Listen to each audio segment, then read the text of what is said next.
السلام عليكم اخواني اخواتي، لاباس عليكم؟ كنتمنى ان شاء الله نلقاكم هذا الفيديو في احسن الاحوال، تكون ان شاء الله بصحه جيده. كالعاده دائما معكم كلثوم. اليوم ان شاء الله فغنشارك معكم هاد يعني املو اللي كيجي بهذا الشكل هذا، اللي كيجي زوين ولذيذ في نفس الوقت وصحي. فكنتمنى لنا الاعجاب ديالكم. وهنا كنبغي نشكر جميع المتتبعين ديال هذه القناه اللي من المغرب وخارج المغرب. ودابا ان شاء الله غادي ندوزو للطريقه. انا اول حاجه كما كتشوفوا عندي الدقيق ديال الشعير محمر، عندي إيلان محمر،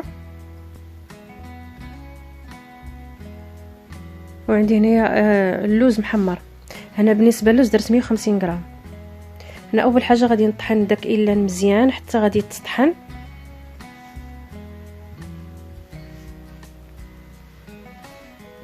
صافي من بعد ما طحنته مزيان هنا غادي نغربلو.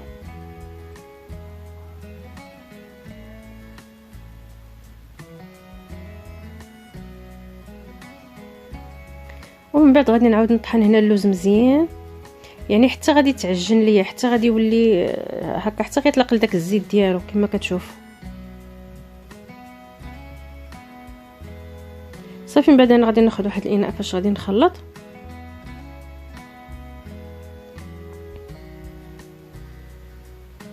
هنا غادي نضيف ليه داك إيلان اللي طحنت انا. المهم انا هنا درت هادشي بلا مقادير. اللوز اللي عندي فيه 150 غرام، ميم شي الاخر غير درت القياس، المهم على حسب داك الشكل اللي بغيت.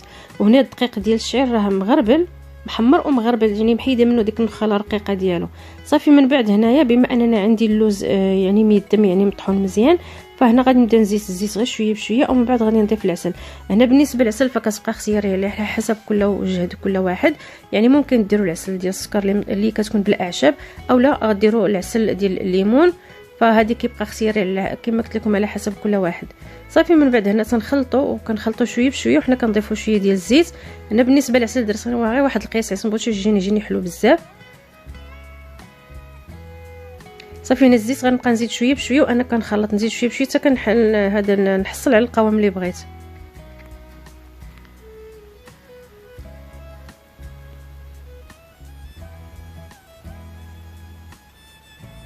فهنا اللي بغى يدير الزيت يعني الروميه اولا الزيت المائده، فديروا الزيت ديال نوار الشمس. فهذه من طبيعه الحال خصكم طيبوها هي الاولى.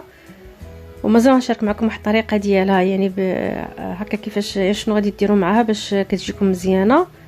وكما كتشوفوا هنا راني كنخلط. انا تقريبا خديت لي شي 2 كيسان ديال الزيت.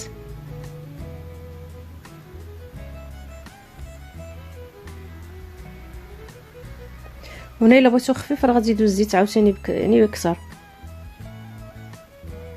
انا خليته بشكل باش كيكون اصلا املو، يعني شويه ما ثقيلش بزاف وما خفيفش بزاف عاوتاني،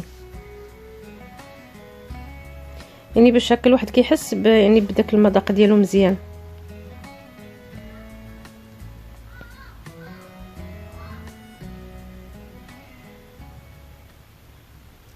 هنا بالي شويه باقي شويه ثقيل، فاضطريت نزيد ليه ثاني الزيت.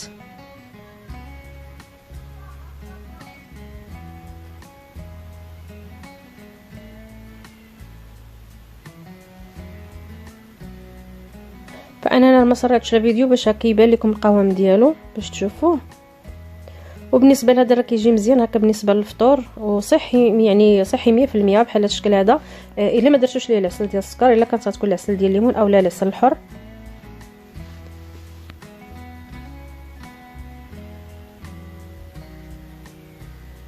فكما كتشوفوا القوام كيفاش جا. وكان هذا هو الاملو ديال الفطور. هنا المهم خرجت ليه الكميه كما كتشوفوا، هذه قرعه كبيره ديال الكيلو، فتقريبا راه فيه واحد نص كيلو اللي خرج فيها. والمهم هكا كما كتشوفوا نديرو شويه في خبيز. وكان هذا هو الفيديو ديال اليوم، وكانت هذه الوصفه ديال اليوم. فكنتمنى تنال الاعجاب ديالكم، وكنتمنى اخواني اخواتي فما تنسونوش من التعليقات ديالكم واللايك ديالكم.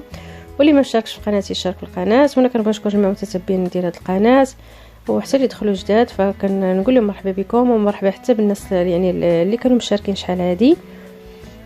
وكنقول لكم السلام عليكم، وكنتل الفيديو اخر ان شاء الله.